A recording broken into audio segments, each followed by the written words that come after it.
Hello साथीहरू, नमस्ते।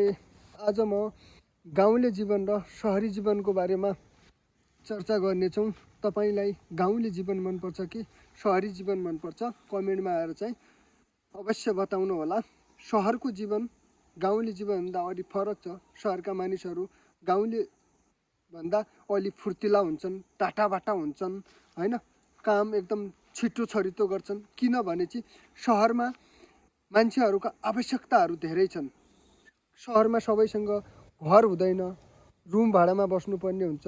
त्यहाँ पानीको बिल, खानाको बिल, बिजुलीको बिल, बाहिर जाँदाखेरि दिसा पिसाब गरेको बिल। तर गाउँमा प्रायः जसो हामी सबैको आफ्नो आफ्नो घर हुन्छ, खेतीबाडी हुन्छ, लगभग हामीलाई खान पुग्छ, होइन? दिसा पिसाबको लागि खुल्ला जङ्गल छ, खुल्ला वातावरण छ। जतासुकै गरे नि पैसा लाग्दैन। त्यही भएर सहरको मान्छेले धेरै फुर्तिलो र धेरै काम गरेर पैसा कमाउनु खोज्छ। पैसा कमाएर त्यसको उद्देश्य भनेको नयाँ कुराहरू, नयाँ ठाउँहरूमा घुम्ने हुन्छ। जस्तै कहिले नैनीताल, कहिले देहरादुन, कहिले पोखरा, कहिले फेवाताल। तर गाउँको मान्छेलाई जुन तिनीहरूले त्यहाँ गएर हेर्छ नि, त्यो त्यसको गाउँमै हुन्छ क्या।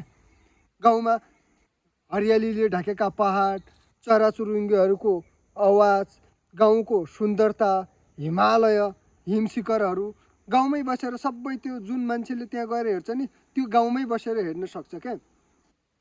त्यही भएर सहर र गाउँमा फरक छ। अनि सहरको मान्छेले एउटा दोकानदारीको कुरा गरौँ न। सहरको मान्छेहरू दोकानदारीहरूले आउनुहोस् हजुर, आउनुहोस्, लिनुहोस्, यो लिनुहोस्, यो लिनुहोस्, यो लिनुहोस् भन्छ।